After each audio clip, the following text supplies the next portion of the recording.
première chose on en parle beaucoup, c'était la place de l'Indépendance.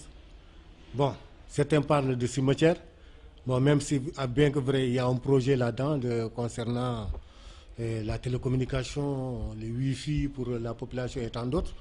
Mais le nom que devait porter la place de l'Indépendance, est-ce que ce n'est pas une insulte vu que Bakel regorge de personnalités qui, certains ne sont plus parmi nous, le département globalement, qui ont donné leur vie et pour la France, parce que les Soninké étaient en première ligne pendant la guerre mondiale, et beaucoup de nos parents ont perdu la vie là-bas.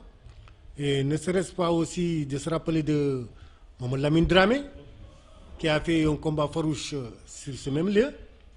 Et est-ce que nous manquons de personnalité ou bien c'est... Je ne sais pas comment qualifier ce choix. C'est un choix politique et politicien. C'est une insulte même à l'égard de la population de Bakel, du département de Bakel, de vouloir renommer cette place à Macky Sall. Aujourd'hui, cette place mythique, cette place historique, comme vous le rappelez, des combats historiques qui sont menés là-bas, des sangs versés là-bas, qu'on a renommé place de l'indépendance, pour symboliser cette histoire-là, pour symboliser tout ce combat de nos ancêtres, pour symboliser le combat de nos aïeux. Aujourd'hui, pour faire plaisir à Macky Sall, il renomme cette place à Macky Sall. Croyant qu'aujourd'hui, voilà, il va faire plaisir à Macky Sall, mais il nous a insultés. Je pense que ce n'est pas la peine de perdre notre temps sur ça. Cette place va être renommée encore une fois. Parce que lui, il va partir. Il ne sera pas là éternellement. Lui, il va partir. S'il nous insulte en voulant renommer ça, nous allons l'insulter lui aussi en renommant ça, parce que l'histoire va marquer cette place pour l'éternité. Beaucoup de jeunes se sont investis dans le département, le long du fleuve, dans l'agriculture. Mais ils ont un manque cruel de matériel de transformation. La couverture maladie universelle, notre frère Djibi Konaté ne parvient pas à avoir un siège. Et tout récemment, on avait un groupe qui s'appelait EDDB, Ensemble pour le département de Bakel, qui ont investi pour subvenir à certaines personnes qui puissent se soigner. Et on n'a pas vu un centime de l'État depuis que la couverture maladie universelle a commencé.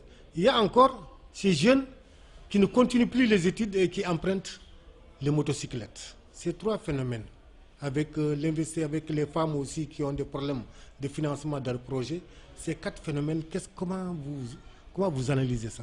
De passage, c'est le moment de saluer tous ces mouvements-là, toutes ces associations-là, les Djibi Konaté, etc., que vous venez de citer tout à l'heure, le grand Djibril Konaté, qui a un grand homme, un militant de la citoyenneté, et pas mal d'autres, Sidi Diko, etc., Hamidou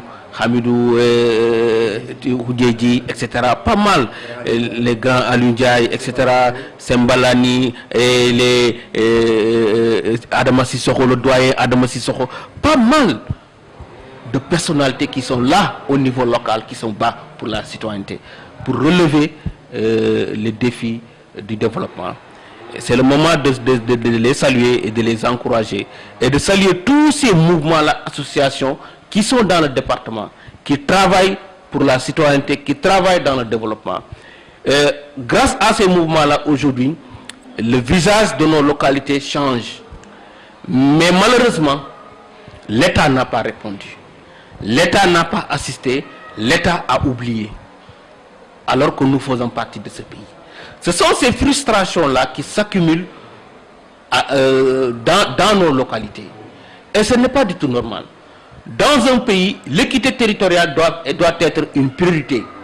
L'équité territoriale doit être quelque chose que l'État doit résoudre. Parce que cela permettra à chaque citoyen de se sentir à l'aise là où il est.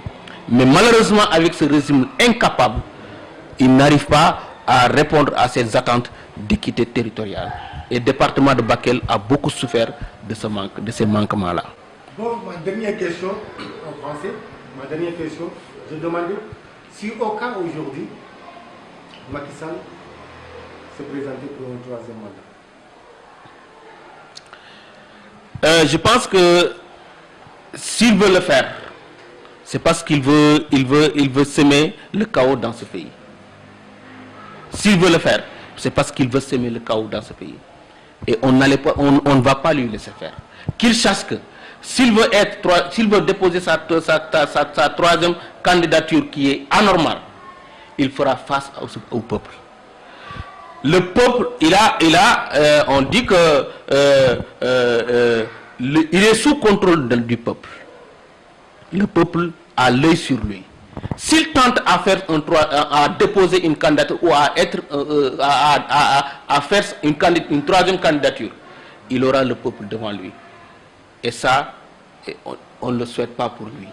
On lui demande respectueusement, en 2024, d'organiser des élections et de partir tranquillement. C'est tout ce que nous le souhaitons. Merci beaucoup, Boubou.